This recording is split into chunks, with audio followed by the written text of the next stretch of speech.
네, 시크릿 투자 전략 그 특별하고 비밀스러운 문이 방금 활짝 열렸는데요. 우리 증시 속 가장 뜨거운 핫테마, 그 시크릿한 이야기를 가장 핫한 파트너, 하창봉 파트너가 준비했다고 합니다. 대표님, 오늘 어떤 내용으로 준비하셨을까요?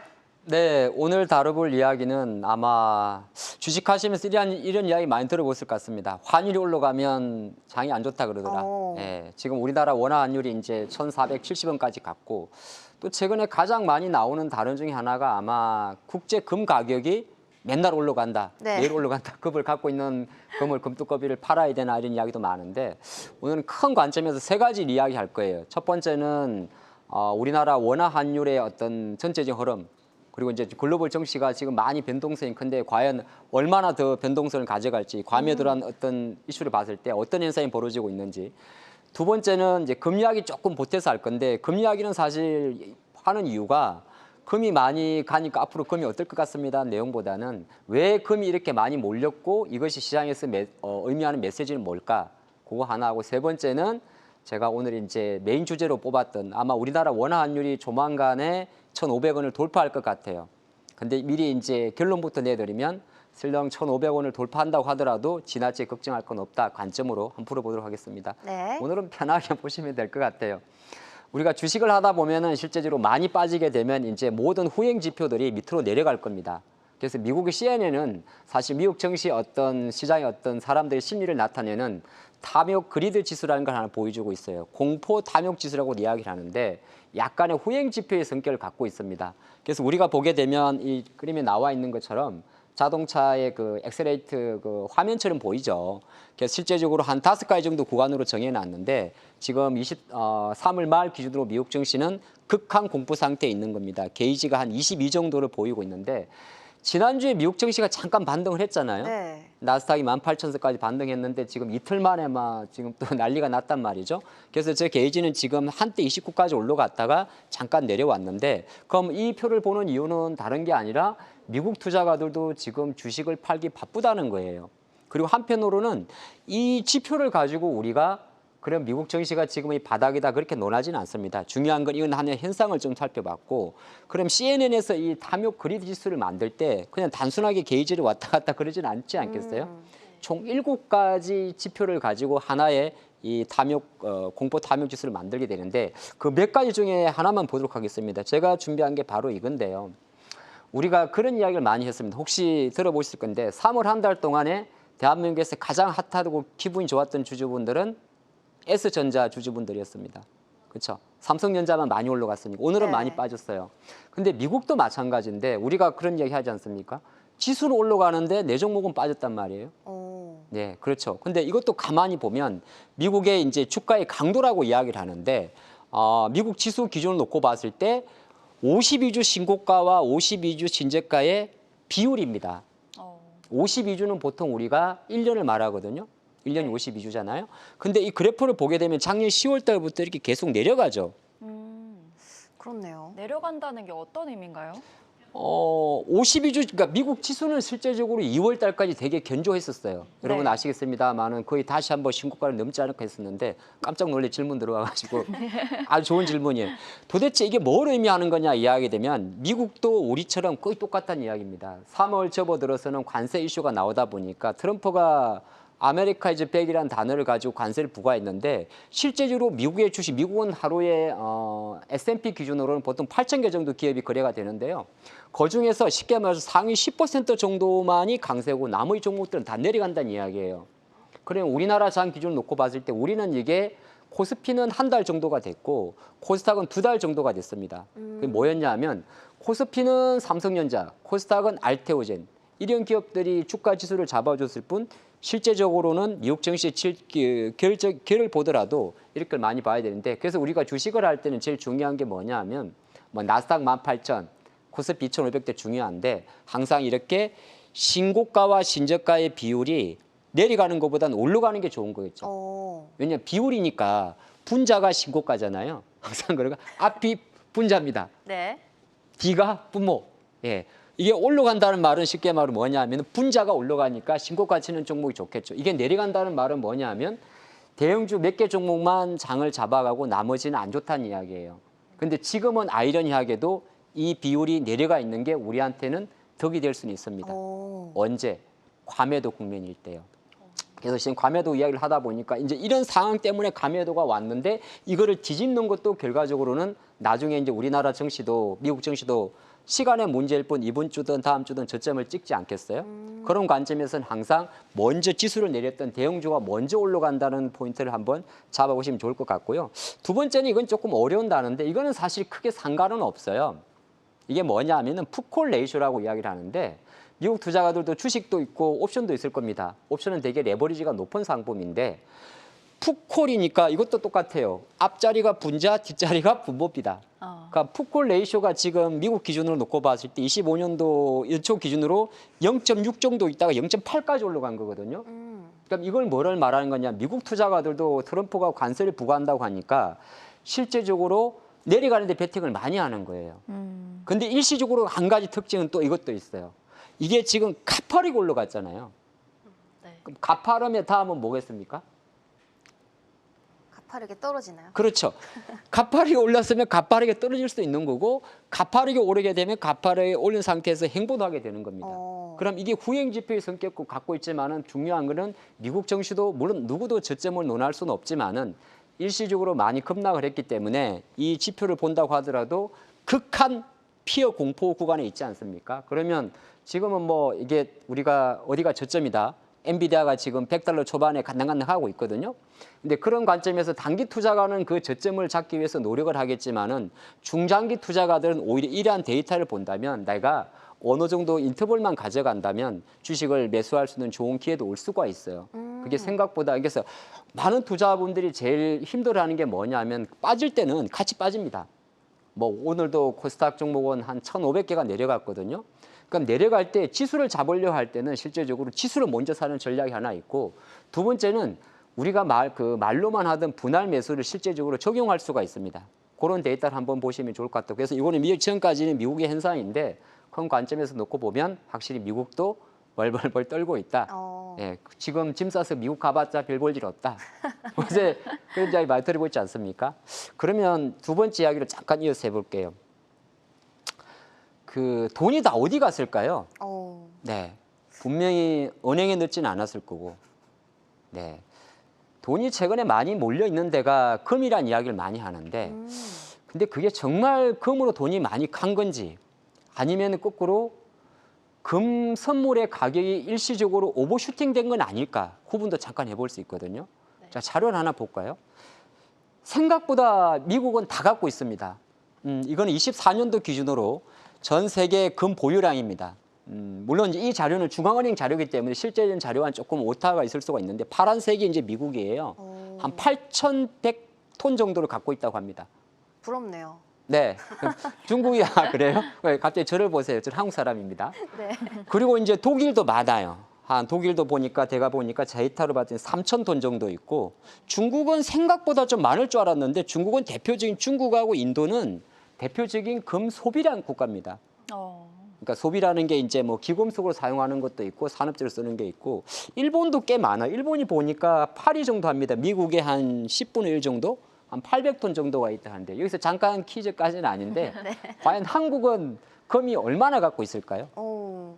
한국. 일단은 여기에 없어서 좀 네. 속상하거든요. 우리가 IMF 때 너무 다 금을 IMF 갖다 줘서 그런가요? 네. 예, 데이터만 놓고 보면 24년도 기준으로 중앙은행 기준으로 한국은 금 보유 국가는 34위. 예, 금의 보유 톤량은 대략 미국의 80분의 1톤 정도라 80분의 1 정도라고 이야기를 합니다. 한 105만 톤 정도가 있다고 해요. 근데 어디에 있는지 저도 몰라요. 한국은행 지하에 벗고 있는지는. 근데 갑자기 이 이야기를 왜 제가 드렸냐면 실제적으로 이제 이런 대료가 있어요. 최근에 이제 금 가격이 계속 상승을 하고 있지 않습니까? 근데 제가 생각을 할 때는 이거는 주식을 팔고 금으로 갔다고 보기에는 조금 어려울 것 같아요. 지금 보는 화면은 금에 투자하는 미국 S&P 500의 SPDR이라는 운용사가 운용하는 금과 관련된 주요 ETF의 가격 추이입니다.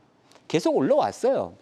그러니까 최근 15년 동안 2010년도에 ETF의 가격이 대략 50달러 정도 하다가 지금 284달러니까 500% 정도가 올랐습니다. 근데 유독 언제 많이 올랐냐면 22년도 한 9월 달 정도에 잠깐 주춤했었어요.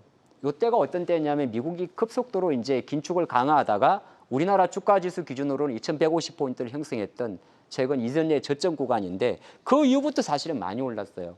뭐 이유야 여러 가지가 있습니다. 첫 번째는 러시아 우크라이나 전쟁이 좀 주요했고요. 전쟁이랑 같은 금의 어떤 수요를 좀 강화하니까 두 번째는 약간은 23년도와 24년도로 오면서 이제 연준이 긴축을 조금 완화할 수 있지 않을까. 금리가 미국 금리가 4.5%에 갔으니까 시간의 문제일 뿐 물가가 내려면 금리를 내리지 않을까. 그러면서 금리가 내려가면 달러가 약세로 가는 거거든요. 달러의 가치가 떨어지는 거니까. 근데 그러면서 약간 선제적으로 들어온 게 있고 올해 같은 경우는 작년도 8월 달이 결정적인 이슈였습니다. 작년 8월 미 정치는 트럼프의 선거 유세 당시에 단 한 발의 총알로 트럼프는 대통령이 당선이 됐죠. 네. 이 총알이라는 말이 좀 그렇습니다만 저는 사실 미국 정치가 트럼프가 재선되는 데는 그 이벤트가 되게 크다고 생각하거든요. 사실 실제적으로 그 한 번의 선거 유세 이후 미국은 사실 트럼프 쪽으로 많이 몰리는 모습이었고 트럼프가 2기가 들어오면서 먼저 공언했던 것이 1, 2와는 다른 상당히 강력한 관세 얘기를 했지 않습니까? 네. 그래서 이제 많이 올라간 건데 왜 갑자기 이야기를 하냐 하면은 금 가격이 더 가고하고는 저는 알 수는 없으나 중요한 거는 실제적으로 금의 이동이 생각보다 많지 않은 상태에서 최근에 들리는 이야기로는 일정 부분 금의 이동이 많았다는 이야기도 있습니다. 독일과 유럽에 있는 금 많은 부분들이 미국으로 이동하면서 오히려 실제적으로 현물에 대한 이동에 따라서 금 가격이 많이 몰렸다는 이야기도 있고 다른 한편으로는 그래서 많이 올랐다. 그러면 우리가 생각할 때 꼭 주식이 빠져서 금이 올라갔다고 판단하기는 조금 무리가 있습니다. 제가 판단할 때는 국제 금 가격의 지금 상승세는 관세로 인한 여러 가지 복합적인 게 몰렸기 때문에 시장을 보는 관점에서 금이 최고 올라갔으니까 사람들이 다 주식을 팔고 금으로 가느냐. 그렇게 보기에는 조금은 더 고민해 볼 필요가 있을 것 같아요. 이거 한번 좀 보시면 좋을 것 같고. 그다음에 이제 제일 많이 안전하다고 생각하는 게 딱 하나 더 있어요. 금은 이제 대충 정리를 해봤어요. 그러니까 금 상승하는 거하고 미국 주식 빠지는 거는 아예 별개는 아닌데 네. 꼭 미국 주식이 빠져서만 금이 강세는 아닐 수도 있지 않겠냐. 왜 이런 단어를 보냐 하면 우리가 바닥을 논할 때는 미국 지수 차트도 보고 엔비디아 차트도 보겠지만은 주식시장에서 판 돈이 어딘가에 가 있는 자금이 뭔가 멈추라는 걸 봐야 되거든요. 그래서 보는 거예요. 그럼 세 번째로 볼 게 하나 있습니다. 어떤 걸까요? 전 세계에서 유일하게 미국은 웬만한 타이틀은 다 갖고 있는데 유일하게 기축통화를 갖고 있는 나라가 있죠. 네, 뭐죠? 달러입니다. 네, 달러. 물론 기축통화라는 단어가 조금 어려운 단어일 수가 되긴 돼요. 그러니까 기축통화란 게 뭐냐면 전 세계 이제 뭐 쉽게 말해서 그런 거죠. 아르헨티나, 남미, 브라질, 칠레를 가든 아니면 저 아프리카, 나이지리아 뭐 어디를 가든 간에 달러를 주게 되면 우리가 햄버거 하나를 먹을 수 있는 거니까요. 통용의 가능성이 있고 우리나라 원화 들고 베트남만 가면은 뭐 밥을 먹을 수 있습니다만 사실 제가 유럽은 안 가봐서 잘 모르겠는데 네. 유럽 가서 5만 원짜리 신사임당 꺼내놨을 때 밥을 먹을지 안 먹을지는 잘 모르겠어요. 그런 거에 이제 통용되는 걸 말하는데 그러면 결정적으로 글로벌 위기가 오게 되면은 달러에 엄청난 자금이 몰린단 말이죠. 근데 이게 좀 특이한 점이 하나 있어요. 이게 달러의 최근 5년 동안의 흐름인데 우리가 상식에 생각하게 되면 지금 미국 증시가 폭락을 하잖아요. 네. 그럼 달러가 강해야죠. 한번 네. 데이터를 볼까요? 2021년도, 2022년도는 코로나로 인해서 미국이 9번의 폭발적인 금리 인상을 해서 0%의 미국 기준금리를 무려 4.5%까지 다다다다다 올렸습니다. 네. 그럼 글로벌 자금이 전부 다 일본 엔화 팔아가지고 달러 샀으니까 달러가 초강세로 갔겠죠. 근데 실제적으로 23년도 정도가 아까 지나면서 최근 2년 동안에는 파월 의장이 살살 사람을 들었다 놨다 합니다. 금리를 내릴 것 같으면서도 안 내리고 그럼 자꾸 데이터 본다고 하면서 급속도로 떨어지진 않았는 좀 행보를 했었어요. 그래서 작년도만 해도 24년도에 시장은 달러가 급속하게 좀 이렇게 약세로 오지 않을까. 이거 그래프는 올라가면 달러가 강한 거고 내려오면 달러가 약한 겁니다. 네. 근데 최근 접어들어서 가장 특이한 점이 하나 있는데 최근 이제 2, 3월 접어들어서 오히려 달러가 약해요. 그렇네요. 왜 그런 거죠? 그러니까 제가 궁금한 거예요. 아니 지금 트럼프 관세 때문에 미국은 미국 증시도 안 좋고 한국도 안 좋고 그다음에 금 쪽으로도 몰려 있고 그러면 달러가 안전자산의 성격을 갖고 있는 거잖아요. 그동안 미국은 아시겠습니다만 아무리 재정 적자가 많아도 돈 찍어내면 되는 거거든요. 근데 희한하게 약하다. 이 말은 뭐냐면 그만큼 지금 미국 지수가 흔들리고 있다는 겁니다. 거꾸로 놓고 보게 되면 글로벌 증시에서 바닥을 논할 때는 실제적으로 달러가 조금 안정화되는 게 가장 중요하고요. 그래서 최근에 유럽 증시가 많이 강세였을 거예요. 아마 여러분들 보셨겠지만 독일이나 영국이 왜 강세야 볼 수 있는데 그 이면에는 바로 환율에 있습니다. 아까 조금 전에 봤던 달러의 요 강도를 나타내는 게 달러 인덱스는 총 6개 이종 통화를 가지고 이루어지게 되는데 네. 거기에 가장 많은 비중을 차지하는 게 57.6%를 차지하는 게 바로 유로화예요. 그러니까 거꾸로 놓고 보면 달러가 약했을 때 가장 수혜를 보는 나라가 유럽입니다. 오. 그래서 거꾸로 놓고 보면 우리가 생각할 때 아니 어떻게 독일 증시, 영국 증시가 신고가로 갈 수 있지? 그 이면에는 달러가 망가져가지고 오히려 그 자금 자체가 유로로 간 거죠. 그럼 거꾸로 말할 때 미국 증시가 만약에 다시 바닥을 찍으려면 유로화가 꺾이면 되는 겁니다. 환율이라는 거는 이렇게 상대적으로 복잡한 메커니즘을 갖고 있어요. 그래서 제가 처음에 말했던 시장에서 지금 가장 염려하는 게 뭐냐 하면 우리나라 외환 보유고 4천억 달러 깨면 어떻게 해요? 걱정이거든요. 그래프 보시면 제가 한원은행 대변인은 아닌데 한국은행 생각보다 그렇게 위험하지 않습니다. 이거는 뭐냐면 한국은행에서 보여주는 우리나라의 외환 보유고 현황을 보여주는데 물론 4천억 달러가 차지하는 어떤 상징적 의미는 있어요. 그런데 불과 한 10년 2018년 19년 금융위기 당시부터 다시 4천억 달러로 올라왔던 우리나라 외환 보유고는 일시적으로 2020년 21년 4,600달러까지 갔고 최근 3, 4년 동안에 계속 내려오고 있습니다. 근데 다른 한편으로 생각해 보면 우리나라 오늘도 외국인들이 1조 이상 팔았지 않습니까? 외국인들은 작년도 7월 달부터 지금까지 무려 30조 원의 주식을 매도했습니다. 생각보다 많이 팔았어요. 근데 30조를 팔았는데 외환 보유 같은 경우는 물론 그게 이제 채권이 들어오니까 다를 수 있는데 실제적으로 오늘 기준으로 3월 기준으로 7개월 연속 주식을 팔았거든요. 근데 주식을 30조 사면서 오히려 채권 같은 경우를 보통 반 정도를 커버를 했어요. 그래서 외환 보유고만 놓고 봤을 때는 사실은 우리나라가 일시적으로 환율이 1,500원을 이탈한다고 하더라도 이게 달러 약세에 기인한 거고 또 어느 정도 안정적 흐름이 있기 때문에 투자가들이 생각하는 것만큼 외국인 매수가 급하게 들어오는 거는 글로벌 외생 변수겠지만은 환율이 일시적으로 1,500원을 친다든지 하더라도 우리나라 증시가 생각보다 갑자기 물론 많이 무너져 있으니까 그런데 네. 바로 확 내려갈 정도는 아니다. 그렇게도 볼 수가 있겠습니다.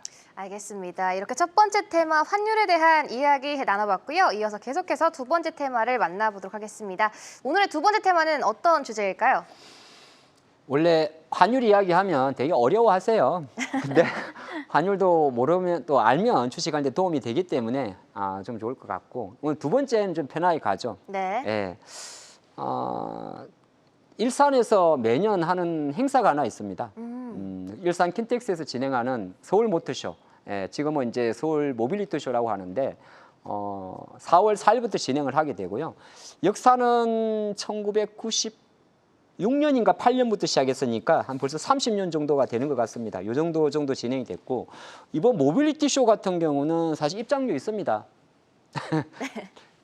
3일 내 보는 것도 있고 당일권이 12,000원인가 그 정도 해요. 근데 이런 데는 사실은 자동차 관련주나 자율주행 관련 이런 거 투자하시는 분들은 혹시 시간 되시면 꼭 한번 가보시면 좋습니다. 물론 서울 경기권에 좀 해당된다고 할 수 있습니다만 이 전국적으로 다 하면 좋은데 이 서울 모빌리티 쇼는 항상 일산 킨텍스에서 하더라고요.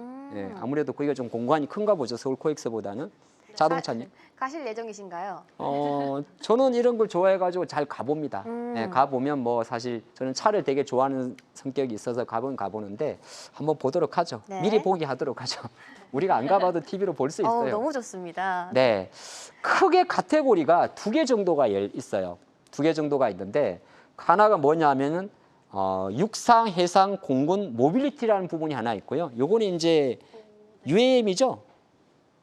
여러분들 혹시 자꾸 시간 낼다 그러는데 서울분한테는 죄송한데 저기 육삼이 아닌데 어디서 봤는데 하나에서 만든 UAM 같은 모형도 있습니다. 예, 이렇게 이게 생각보다 많이 안 커요. 이제 지금은 아니지만은 계속적으로 이러한 이제 모터쇼 같은 게 있을 때는 우리가 도심 항공이라고 이야기를 하죠. 몇 년 전에 서울시에서 중국산 잘못 사가지고 크게 망신 나간 적도 있습니다. 근데 그만큼 아직 완성도 높은 건 아니고 네. 또 이런 모형도 하나라든지 현대 쪽에서 우리가 볼 수가 있고요. 또 하나가 이제 보면 육상, 항공, 해상이기 때문에 이런 이제 신차도 많이 모양이 나오게 됩니다. 근데 제가 요거 때문에 꼭 이걸 말씀드린 건 아니고 크게는 2가지 정도가 있어요. 크게 봤을 때 모빌리티 핵심이 되는데 이 행사에서는 단순하게 자동차만 전시한다든지 그렇지는 않고요. 오히려 자동차 부품이나 전장, 배터리, 그다음에 자율주행 로봇택시 또 기타 뭐 전기차 충전이라든지 ESS, 그다음에 무인 항공기 같은 이런 모빌리티 혁신 부분도 똑같이 DP가 되게 됩니다. 다른 화면 조금 더 보게 되면 그리고 조금 더 그 혁신을 위해서 여기까지는 보시면 하드웨어잖아요. 네. 보이는 것들 다 눈에 보입니다. 뭐 배터리도 눈에 보이는 거고 부품도 보이는 거고 자율주행 같은 경우는 이제 굴러다니겠죠. 네, 조그마한 로봇이 다닐 겁니다. 네. 그다음에 커넥티드 카 같은 경우는 눈에 잘 보이지는 않고 뭐 충전 인프라가 다 보이는데 그러면서 이제 모빌리티 혁신을 위해서는 하나의 또 그것을 하기 위한 소프트웨어적인 게 있어요. 우리 눈에는 잘 보이지 않는 그런 같은 경우가 이제 모빌리티 서비스라고 하는데 사실 이거는 이제 다 보면 플랫폼 같은 거잖아요. 근데 요거는 이제 그게 중요하지 않을 수도 있긴 있고 제가 오늘 요 부분에서 과연 이 실제적으로 서울 모빌리티 쇼에서 가장 주목하는 섹터는 바로 이겁니다. This is 요거예요. 네. 약간 쿠팡 물류 창고 이런 데서 사용하는 거 아닌가요? 그렇죠. 예. 쿠팡 물류 창고 영상을 한번 보신 분이 있을 수 있어요. 예. 근데 이미 지금 물류라는 게 이제 보게 되면 이제 우체국 택배도 마찬가지고 우리가 뭐 한진 택배, CA 택배 전부 다 또 중국에서 뭐 예를 들어서 뭐 테무나 알리 통해서 들어오게 되면 하잖아요. 그러면 여기에 두 가지 이제 개념이 잡히게 되는데 하나가 뭐냐 하면은 사실 AGV라는 단어가 있고 하나가 AMR이라는 게 있어요. 이제는 사람이 지금 화면 좀 나오죠. 네. 이건 지게차처럼 생겼는데 사람이 없지 않습니까? 이제 네. 무인이네요. 야, 근데 나 나중에 지게차 저거 자격증 따가지고 하려고 그랬는데 그러니까. 머리 땡겼네요. 그러니까 사실 이제 이런 건 어쩔 수 없어요. 이게 지게차 기사님한테만 그 삶을 좀 이렇게 일자리를 뺏는 게 아니라 실제적으로 로봇이라는 게 뭐 최근에 많이 아시겠습니다만은 현대차도 이제 언제 상용화될지는 아직은 잘 몰라요. 자동차 제조 공장 이게 들어가게 되면 이게 혁신이 되는 건데 이번 모빌리티 쇼에서는 아마 국내 기업들이 많이 참가를 합니다. BRD도 메인 일단 그 파트너사로 참석을 하긴 하는데 우리는 이 시간에 과연 AGV와 AMR을 한번 구분해 볼 필요가 있습니다. 네. 한국은 아직 사실 혁신적인 기업은 많이는 없는데 이렇게 한번 보도록 하죠. AGV는 실제적으로 우리말로 바꾸면은 자율 유도 차량입니다. 네. 자율 유도 차량. 그래서 이게 이제 약간은 그림도 이거는 이제 사실 제가 챗 GPT에서 폼 캡처한 그림인데 가상으로 만든 그림, 실물은 아닙니다. 네. 예, 챗 GPT 통해서 형성한 그림인데 그림을 가만히 보게 되면 말 그대로 자율 유도 차량인데 이거 같은 경우는 밑에 궤도가 있어요.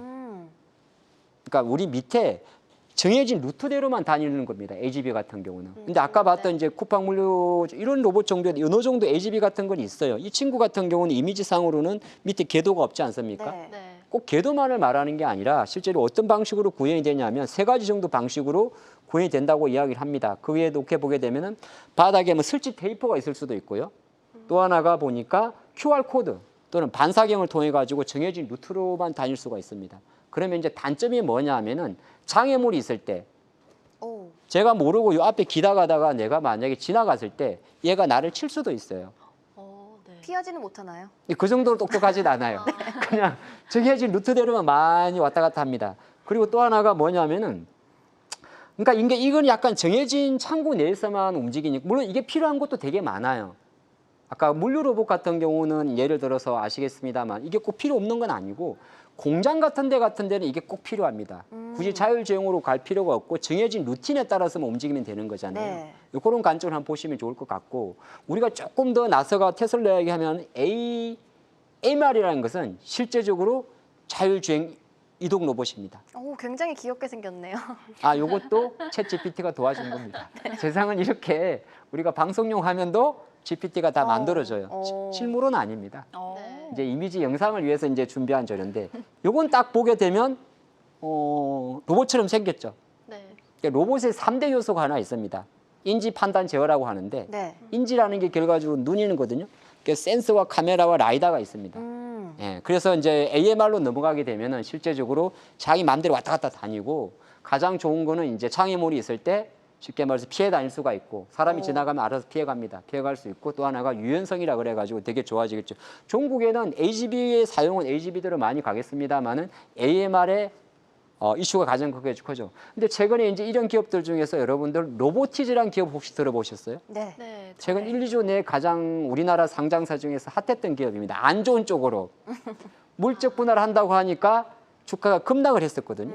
근데 그 증권사 리포트를 잘 읽어보면 딱 이 제가 하고 싶은 말이 그대로 있습니다. 로보티즈라는 국내 상장사가 물적 분할한 이유가 AMR 사업 자체가 돈이 많이 들고 시간이 오래 걸리니까 그거를 일단 떼고 지금 돈이 많이 수익을 많이 내는 액추에이터 사업에 집중하겠다는 거거든요. 그 말은 뭐냐면 지금 당장 돈을 벌 수 있는 것은 휴머노이드 로봇. 네.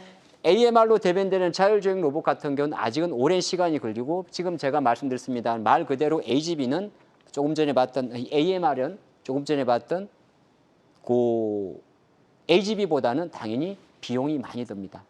네, 그래서 실제적으로 그런 관점이 있는데 근데 이제 시간이 지나게 된다면 여기에는 상당히 많은 데이터가 필요할 건데 뭐가 많이 필요하냐면 당연히 AI가 들어가야 돼요. 네. 예, 그리고 아까 제가 말한 자기 마음대로 다닌다는 게 우리가 센서나 라이다만으로 다닐 수 있는 건 아니고 뭔가가 필요합니다. 그 뭔가가 학습을 해야 되나요? 네, 학습을 해야 됩니다. 지도 같은 게 필요할까요? 그렇죠. 매핑이 필요하죠. 오. 그러니까 우리가 테슬라를 볼 때 많이 들어본 이야기가 테슬라가 가장 자율주행 중에 전 세계 1위인 이유가 뭐냐면 전 세계에서 가장 매핑 데이터가 많기 때문입니다.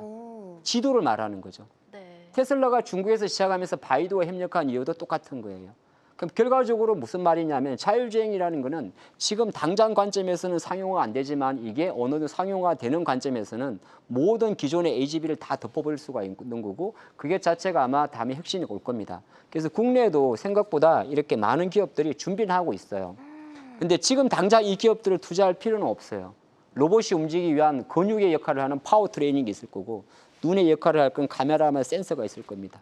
그리고 인지를 할 수 있고 판단 제어할 수 있는 차량용 반도체를 만드는 이런 기업도 있겠죠. 네. 이번 주에 삼성 이재용 회장이 중국의 시진핑을 만난 이유도 결과적으로 중국과의 차량용 반도체를 강화하기 위한 겁니다.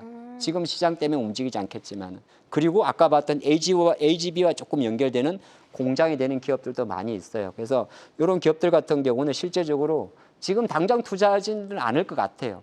나중에 다시 시장이 조금 일정 부분 시간이 지나가지고 AMR이라는 단어라든 이런 게 나왔을 때는 본 내용을 잘 기억해 보시는 게 좋을 것 같다. 저는 이 시간에 당장 내일 살 종목보다는 전체적인 우리가 시크릿 투자니까 그렇게 좀 보시면 좋을 것 같습니다.